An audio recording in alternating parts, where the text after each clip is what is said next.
Over the years, I've often said sim racing leaderboard laps and sim racing esports qualification processes devolve into a Guitar Hero-like competition. You're forced to drive well beyond max attack with surgical precision in a way that's completely unrealistic and basically defeats the point of these games. So today I'm actually going to show the difference between an esports tryhard lap that you could grind out for hours versus a lap you'd run in normal competition, and just how different they are. If you're wanting to climb the sim racing esports ladder and wondering what kind of skill level it takes, or you're simply on the outside looking in, wondering how these guys are so fucking fast and putting down inhuman lap times across every track, you need to watch this video. Earlier today, I took a crack at the DTM 2020 leaderboards on RaceRoom as they just released TT Circuit Asin into the store, and there was a esports competitor by the name of Max Pfeiffer sitting at number 1 on the leaderboard. I spent the better part of 2 hours working on a setup for the DTM BMW.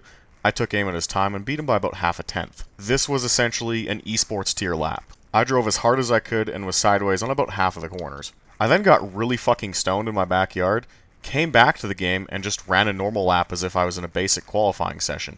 In fact, I even changed the game mode from the leaderboard challenge mode, which disables tire wear and fuel use, and ran it in a legit qualifying session. So while I wouldn't have the privilege of unlimited tire life, I was able to take fuel out of the car, which should balance things out. Alright, so let's put this shit up on the screen. Esports lap on the left, normal lap on the right, same car setup, same track, same conditions. From the word go, driving it in super hard with the esports lap, taking as much curb on entry and exit as I can, get the car a little loose off the curb, and then for this double, triple right-hander complex, I'm drifting the car in third gear, which I flat out don't do on the normal lap. You can see the nose starts to over-rotate there, and then I aggressively flick the car back to the left for this left-hand hairpin. 4 of the 5 corners I've taken up to this point, I've been wrecking loose. You would never drive this way in real life, it would kill the tires. I get a bit of room to breathe, but the next corner complex is an ugly right-left chicane with a sausage curb on the inside, so I have to drive a pixel-perfect line on entry to avoid hitting the curb, flick the car hard left, run wide on the rumble strip, almost die on the AstroTurf, and then drive it just as aggressively off the left rear tire for that right-hand banked corner.